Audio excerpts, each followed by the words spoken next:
Hi అండి, అందరూ నమస్కారం. నేను మీ వేణుగోపాల్ రెడ్డి ఫ్రమ్ జోష్ ఇన్నోవేషన్స్ ప్రైవేట్ లిమిటెడ్, జోష్ ఇన్స్టిట్యూట్ ఆఫ్ ఫారెన్ లాంగ్వేజెస్, జోష్ ఓవర్సీస్ కన్సల్టెన్సీ మరియు ఎడ్యునైన్ కెరియర్ గైడెన్స్ సంయుక్తంగా విద్యార్థులకు అవసరమైనటువంటి అనేక వీడియోస్ చేస్తూ ఉన్నాం.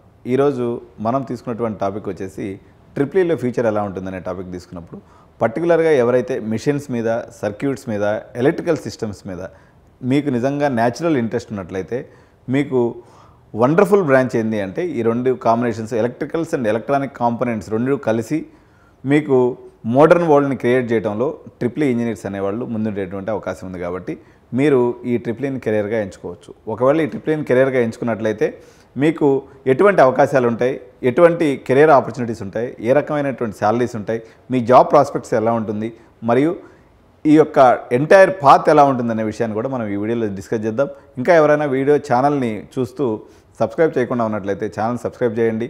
అదేవిధంగా మీరు బెల్ బటన్గా నొక్కినట్లయితే మీకు ఎవ్రీ టైం అవసరం అడ్మిషన్ సంబంధించినటువంటి అనేక రకాలైనటువంటి ఇన్ఫర్మేషన్ మీకు ఎప్పటికప్పుడు కూడా ఛానల్ అందిస్తూ ఉంటుంది. కాబట్టి మీరు ఛానల్ని లైక్ చేయండి, అదేవిధంగా మీ ఫ్రెండ్స్ కూడా షేర్ చేయండి. సో దీంట్లో మనకి ట్రిపుల్ ఈ అంటే ఏంటి అనేది మనం తీసుకున్నప్పుడు ఇది ఒక డైనమిక్ ఫీల్డ్ అండి. 2 మేజర్ బ్రాంచెస్ ఆఫ్ ఇంజనీరింగ్ ఏదైతే ఎలక్ట్రికల్ ఇంజనీరింగ్, దీంట్లో మనకి ఏమేమి కవర్ అవుతాయంటే పవర్ జనరేషన్ అండ్ డిస్ట్రిబ్యూషన్ అనేది కవర్ అవుతుంది. వేరాజ్ ఎలక్ట్రానిక్స్ ఇంజనీరింగ్ ఏదైతే ఉందో సర్క్యూట్స్ మీద, మైక్రో కంట్రోలర్స్ మీద, కమ్యూనికేషన్ సిస్టమ్ మీద ఇది పనిచేస్తుంది. సో ఈ రెండు యొక్క యూనిక్ కాంబినేషనే ఈ వర్స్టైల్ ఇంజనీరింగ్ డిసిప్లిన్ అనేటువంటి ఈ రెండు భాగాలు కలిసి ఫామ్ అయినటువంటిదే ఈ యొక్క ట్రిపుల్ ఈ బ్రాంచ్ అనేది. సో దీంట్లో ఎటువంటి ఇండస్ట్రీలో పనిచేస్తారు వీళ్ళు అనుకున్నట్లయితే పర్టికులర్గా power generation companies, telecom companies, automation companies, robotics కంపెనీస్లో కూడా వీళ్ళందరూ కూడా జాబ్ ఆపర్చునిటీస్ అని ఉంటాయి. ఎందుకు మనం ట్రిపుల్ ఈ తీసుకోవాలనుకున్నప్పుడు మీకు ఈరోజు పవర్ ప్లాంట్స్ అనేది జనాభా పెరిగిపోయింది, పవర్ ప్లాంట్స్ యొక్క అవసరం అనేది ఉంది. ఈరోజు ఆటోమేషన్ అనేది పెద్ద ఎత్తున నడుస్తుంది. ఆటోమేషన్లో ఈ ట్రిపుల్ ఈ ఇంజనీర్స్ పాత్ర అనేది చాలా ఇంపార్టెంట్ పాత్ర. ఈరోజు టెలికమ్యూనికేషన్, ఎందుకంటే మొబైల్ యొక్క యూసేజ్ విపరీతంగా పెరిగిపోయింది. మనకు 150 కోట్ల జనాభా ఉంటే 300 కోట్ల మొబైల్స్ భారతదేశంలో వచ్చేసినాయి. కాబట్టి ఈ టెలికమ్యూనికేషన్ సెక్టార్లో పనిచేసేటువంటి వాళ్ళందరూ కూడా ట్రిపుల్ ఈ ఇంజనీర్స్ కూడా దీంట్లో పనిచేసేదానికి అవకాశం ఉంటుంది, along with the EC engineer. ఎందుకంటే ఎలక్ట్రానిక్స్ కమ్యూనికేషన్ అనేది దీంట్లో ఒక భాగమై ఉంటుంది. కాబట్టి వీళ్ళు పవర్ గ్రిడ్స్లో పనిచేసుకోవచ్చు, వేరాజ్ కమ్యూనికేషన్ సెక్టార్లో కూడా వీళ్ళకి పనిచేసుకునేటువంటి అవకాశం ఉంది. సో తీసుకున్నప్పుడు ఈ సెక్టార్లో ఉన్నటువంటి ఐటీ కంపెనీస్ కూడా వీళ్ళందరినీ కూడా రిక్రూట్ చేసేటువంటి అవకాశం ఉందన్నమాట. సో ఇంకా సబ్జెక్ట్ పరంగా తీసుకున్నప్పుడు it's a unique combination of theoretical concepts and practical applications అండి. ఎక్కువ మ్యాథమెటిక్స్ అనేది ఉంటుంది. ట్రిపుల్ ఈ అనేది ఒక రకంగా టఫ్ బ్రాంచ్, మెరిట్ స్టూడెంట్స్ తీసుకోవాల్సినటువంటి బ్రాంచ్. ట్రిపుల్ ఈ తీసుకోవడం వల్ల మీకు అనేక రకాలైనటువంటి కొత్త మార్గాలు ఓపెన్ అయిపోతాయి. రాదర్ దాన్ సిఎస్సి ఏదైతే పబ్లిక్ సెక్టర్ కంపెనీస్ ఉన్నాయో పిఎస్యూస్లో కానీ మీకు గేట్ రాసి వెళ్ళొచ్చు, రైల్వే లాంటి గవర్నమెంట్ జాబ్స్కి వెళ్ళొచ్చు, డిఫెన్స్ ఆర్గనైజేషన్స్, పర్టికులర్గా ఎవరికైతే రిజర్వేషన్ జోనర్స్లో ఉన్నారో ఎస్సీ ఎస్టీ పిల్లలు, పర్టికులర్గా ఎవరికైతే మీకు పిహెచ్ ఉన్నటువంటి పిల్లలు ఉన్నారో వీళ్ళకి గవర్నమెంట్ జాబ్ అనేది ఈజీగా వచ్చేస్తుందండి. ఎందుకంటే ట్రిపుల్ ఈ వాళ్ళకి గవర్నమెంట్ ఆపర్చునిటీస్ ఉన్నంతగా ఈవెన్ ఈసీ సిఎస్సి వాళ్ళకి ఉండవు. ఓకే, సో కెరియర్ ఆపర్చునిటీస్ ఎలా ఉన్నాయంటే వీళ్ళకి వైడ్ రేంజ్ ఆఫ్ ఆపర్చునిటీస్ ఉంటాయండి. సో వీళ్ళకి వేరే సెక్టార్లో అవకాశం ఉండేటువంటి అవకాశం ఉందండి. వీళ్ళ వెళ్ళి మన డిజిగ్నేషన్స్ ప్రకారం తీసుకున్నప్పుడు ఎలక్ట్రికల్ ఇంజనీర్ అండి. వీళ్ళు పర్టికులర్గా power systems, electrical grids and industrial machinery మీద పనిచేస్తూ ఉంటారు.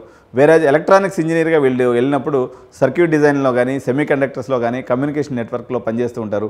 అదేవిధంగా మరో డిజిగ్నేషన్ వచ్చేసి కంట్రోల్ సిస్టమ్ ఇంజనీర్ అనేటువంటి డిజిగ్నేషన్లో కూడా వీళ్ళు పనిచేస్తూ ఉంటారండి. సో వీళ్ళు ఆటోమేషన్ డెవలప్ చేయడంలో కానీ, ఈ కంట్రోల్ సిస్టమ్స్ ఫర్ ఇండస్ట్రీస్ అండి, అంటే మొత్తం సింగిల్ కంట్రోల్లో పెట్టి ఇండస్ట్రీని ఆపరేట్ చేయాలన్నప్పుడు కూడా కంట్రోల్ సిస్టమ్ ఇంజనీర్ అనే వాళ్ళు అవసరం పడతారు. వీళ్ళకి మరో డిజిగ్నేషన్ వచ్చేసి ఎవరైతే మైక్రో కంట్రోలర్స్ మీద, ఐఓటీ బేస్డ్ అప్లికేషన్స్ మీద పనిచేస్తుంటారో వీళ్ళని ఎంబెడెడ్ సిస్టమ్స్ ఇంజనీర్స్ అంటారు. దీంట్లో కూడా ఐఓటీ అనేది రేపు పొద్దున్న నేను చెప్తున్నా బూమింగ్ ఇండస్ట్రీ అండి.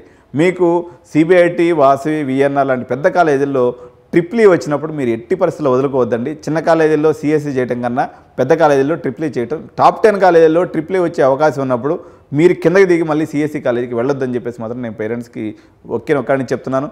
మీకు ఈసీలో వచ్చేటువంటి మేజర్ ఆపర్చునిటీస్ ట్రిపుల్ ఈ వాళ్ళకి కూడా వస్తాయి. ఓకే, సో ఈసీ అనేది ఈరోజు నెంబర్ 1 బ్రాంచ్ కింద తీసుకోవచ్చినట్లయితే సెకండ్ బ్రాంచ్ కింద మనం ట్రిపుల్ ఈని ఎంచుకోవచ్చు. మనకి ఇండియాలో చాలామంది పేరెంట్స్ ఒకటే చైల్డ్ ఉన్నటువంటి పేరెంట్స్ విదేశాలకు పంపించే ఇష్టం లేదు. అటువంటి పిల్లలు మీకు మంచి మెరిటోరియస్ పిల్లలు ఉన్నప్పుడు మీరు మంచి ఎన్ఐటీస్లో కానీ, ట్రిపుల్ ఐటీస్లో కానీ, లేకపోతే ఐఐటీస్లో కానీ, లేకపోతే ఎక్కడ వస్తే అక్కడ మీకు కోర్ బ్రాంచెస్ తీసుకోండి. అందులో ట్రిపుల్ ఈకి మొదటి ప్రాధాన్యత ఇచ్చినట్లయితే వీళ్ళకి ఇండియా లెవెల్లో వీళ్ళకి ఉద్యోగాలు ఉంటాయి. వీళ్ళే కాకుండా ఎవరైతే రిజర్వేషన్ కేటగిరీ పీపుల్ ఉంటారో ఎస్సీ ఎస్టీస్ అనుకోండి, అదేవిధంగా ఫిజికల్లీ హ్యాండిక్యాప్డ్ పీపుల్ అని వీళ్ళందరూ కూడా గవర్నమెంట్ సెక్టర్లో ఎక్కువ అవకాశాలు ఉంటారు కాబట్టి వీళ్ళు ట్రిపుల్ మీద తీసుకున్నట్లయితే వీళ్ళకి ఉపయోగం ఉంటుందన్నమాట. వేరే అది ఇంకొక డిజిగ్నేషన్ ప్రకారం తీసుకున్నప్పుడు పవర్ సిస్టమ్ ఇంజనీర్ అండి. వీళ్ళు పవర్ జనరేషన్లో కానీ డిస్ట్రిబ్యూషన్ మనకి పవర్ జనరేషన్ కంపెనీస్ ఉంటాయి కదా ఇప్పుడు తెలంగాణలో కానీ ఆంధ్రప్రదేశ్లో కానీ వీటిలో కూడా వీళ్ళకి జాబ్స్ అనేవి అవకాశాలు ఉంటాయి. సో శాలరీ రేంజెస్ ఎలా ఉన్నాయి అనుకున్నప్పుడు శాలరీ అనేది మనం చదివేటువంటి ఇన్స్టిట్యూట్ని బట్టి మీ యొక్క జాబ్ రోల్ని బట్టి మీ యొక్క ఎక్స్పీరియన్స్ని బట్టి ఆధారపడి ఉంటుంది. ఒక ఫ్రెషర్ పాయింట్ ఆఫ్ వ్యూలో ఐఐటి ఢిల్లీలో మనం తీసుకున్నప్పుడు 15 లక్షల యావరేజ్ ప్యాకేజ్ మనకి ట్రిపుల్ ఇంజనీర్స్ కనిపిస్తుంది. అదేవిధంగా ఐఐటి హైదరాబాద్ తీసుకున్నప్పుడు 13 లక్షల ప్యాకేజ్ ఉందండి. అదేవిధంగా ఎన్ఐటి తీసుకున్నప్పుడు 6 లక్షల నుంచి 10 లక్షలు ప్యాకేజ్ అనేది వస్తుంది. మీరు మంచిగా గేట్ ఎగ్జామ్ రాసుకొని కానీ మీరు పిఎస్సీస్లో కానీ వెళ్ళినట్లయితే ఎన్టీపీసీ కానీ ఓఎన్జీసీ కానీ బిహెచ్ఎల్ లాంటి కంపెనీస్లోకి వెళ్ళినప్పుడు మీకు 10 to 12 lakhs ప్యాకేజీతో పాటు మీకు అనేక రకాలైనటువంటి అడిషనల్ పర్క్స్ కూడా ఉంటాయి. జాబ్ వర్క్లోడ్ అనేది చాలా తక్కువ ఉంటుంది. హ్యాపీగా మీరు లైఫ్ని లీడ్ చేయొచ్చు. 40 ఏళ్ల పాటు గవర్నమెంట్ ఉద్యోగాన్ని హ్యాపీగా ఎంజాయ్ చేయొచ్చు. ప్రైవేట్ సెక్టార్లో తీసుకున్నప్పుడు టీసీఎస్ అనుకోండి, సిమెంట్స్ అనుకోండి, శనిధర్ ఎలక్ట్రిక్ కానీ, ఏబీబీ కానీ ఇవన్నీ పాపులర్ కంపెనీస్ అనమాట. మనకి సిఎస్సీలో తీసుకున్నప్పుడు మైక్రోసాఫ్ట్, గూగుల్, టీసీఎస్, ఇన్ఫోసిస్ ఎట్లనో మనకి ట్రిపుల్ ఇంజనీర్స్కి ఈ కంపెనీస్ అనేవి ఎక్కువ ఉద్యోగ అవకాశాలను ఇస్తూ ఉంటాయి. 6 to 12 lakhs ప్యాకేజ్ అనేది వచ్చేస్తుంది. సో టాప్ రిక్రూటర్స్ ఎవరు సార్ అంటే తీసుకున్నప్పుడు పవర్ సెక్టార్లో తీసుకున్నప్పుడు NTPC, BHEL and power grid corporations అనేవి పవర్ సెక్టార్లో. ఆటోమేషన్ అండ్ రోబోటిక్స్ కూడా దీనికి సంబంధించిన బ్రాంచ్ అండి. ఏబీబీ కానీ, సిమెన్స్ కానీ, శ్రీధర్ ఎలక్ట్రిక్స్ కానీ మీరు అందరూ కూడా చూసి ఉంటారు. ఇవన్నీ రోబోటిక్స్ అండ్ ఆటోమేషన్ మీద చాలా రీసెర్చ్ చేస్తూ ఉన్నాయి కాబట్టి ఇక్కడ కూడా మీకు ఉద్యోగ ఉపాధి అవకాశాలు ఉంటాయి.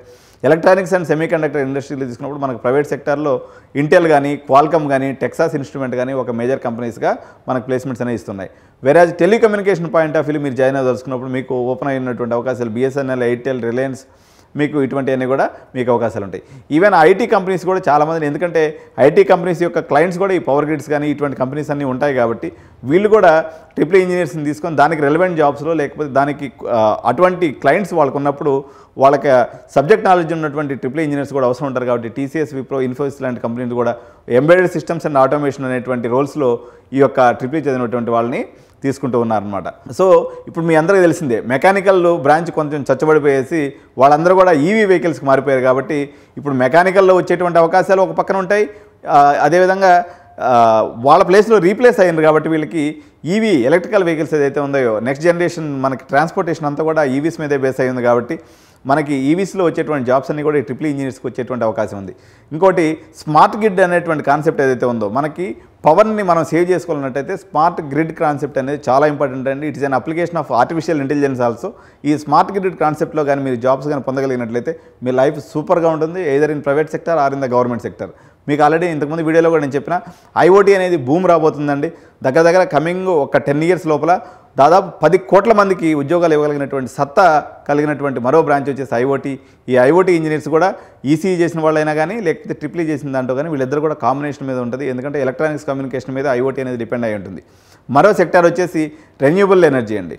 ఈరోజు గ్రీన్ హౌసెస్ ఎఫెక్ట్ పెరిగిపోయేసి మన ఓజోన్ పొర దెబ్బతినివేసి మన యొక్క వాతావరణ సమతుల్యం దెబ్బతింటుంది కాబట్టి ఈరోజు రెన్యూబుల్ ఎనర్జీస్ ఏదైతే విండ్ ఎనర్జీ ఉందో, ఏదైతే మనకి కన్వెన్షనల్ ఎనర్జీస్ కాకుండా రిమైనింగ్ ఎనర్జీ సెక్టర్స్ ఏదైతే ఉన్నాయో సోలార్ కానీ, విండ్ ఎనర్జీ కానీ ఇటువంటి దాని మీద గవర్నమెంట్ పెద్ద ఎత్తున రాయితీలు ఇచ్చేసి ప్రోత్సహిస్తున్నారు కాబట్టి ఈ రంగాల్లోకి వెళ్ళినటువంటి నిపుణులకు కూడా మంచి ఉపాధి అవకాశాలు ఉండేటువంటి అవకాశం ఉంది. అదేవిధంగా ఏఐ డ్రివెన్ ఆటోమేషన్లో కానీ రాబోయే కాలంలో కాబోయే రారాజు అవ్వబోతున్నటువంటి రోబోటిక్స్ అండ్ ఆటోమేషన్లో చాలా అవకాశాలు ఉంటాయి. వీళ్ళల్లో సిఎస్సి వాళ్ళకి ఎంత అవకాశం ఉంటుందో ట్రిపుల్ వాళ్ళకి కూడా అంతే అవకాశాలు ఉంటాయి. మేము ఏఐ తీసుకున్నాము, మేము రోబోటిక్స్ అండ్ ఆటోమేషన్లో పోతామంటే మీకు ఒక్కరే కాదు, వాళ్ళకి 10 మంది అవకాశాలు ఉంటే ట్రిపుల్ చదివినటువంటి వాళ్ళు కూడా మళ్ళీ ఈక్వల్గా 10 మంది ఉండేటువంటి అవకాశం ఉంది. ఇక్కడ మీకు మంచి కాలేజ్ దొరుకుతుంది, డొనేషన్ కట్టే పంచాయతీ లేకుండా హ్యాపీగా అయిపోతుంది. అదేవిధంగా మీకు మంచి ప్రొఫెసర్స్ ఉంటారు కాబట్టి మంచి కాలేజ్ తీసుకున్నట్లయితే మీరు సబ్జెక్ట్ మీద కమాండ్ తీసుకొని ఏఐని ఒక చిన్న పార్ట్గా కానీ నేను ఒక 6 months పాటు నేర్చుకున్నట్లయితే మీరు అటు ఏఐ జాబ్కి పోటీ పడవచ్చు, ఇటు కోర్ జాబ్స్లో ఇన్ని రకాలైనటువంటి అవకాశాలకు కూడా పోటీ పడవచ్చు. అదేవిధంగా గ్రీన్ ఎనర్జీ సొల్యూషన్స్ అనేవి ఈరోజు చాలా బూమింగ్ సెక్టర్ అండి. ఇటువంటి సెక్టార్లో కూడా మీకు అవకాశాలు ఉన్నాయి. Moreover this is recession proof and tension free job అనమాట. మోరోవర్ లాంగ్ లైవ్ హ్యాపీగా అప్డేట్ చేసుకునే పెద్దగా అవసరం లేకుండా 40-50 ఏళ్ళ పాటు హ్యాపీగా జాబ్ చేసుకునేసి హ్యాపీగా రిటైర్మెంట్ తీసుకోవచ్చు. మీ యొక్క ఎక్స్పీరియన్స్ పెరిగే కొద్దీ మీ యొక్క శాలరీ పెరుగుతూ పోతుంది తప్ప ఎవడు మీ ఉద్యోగాన్ని తీసేసేటువంటి సాహసం చేయడు.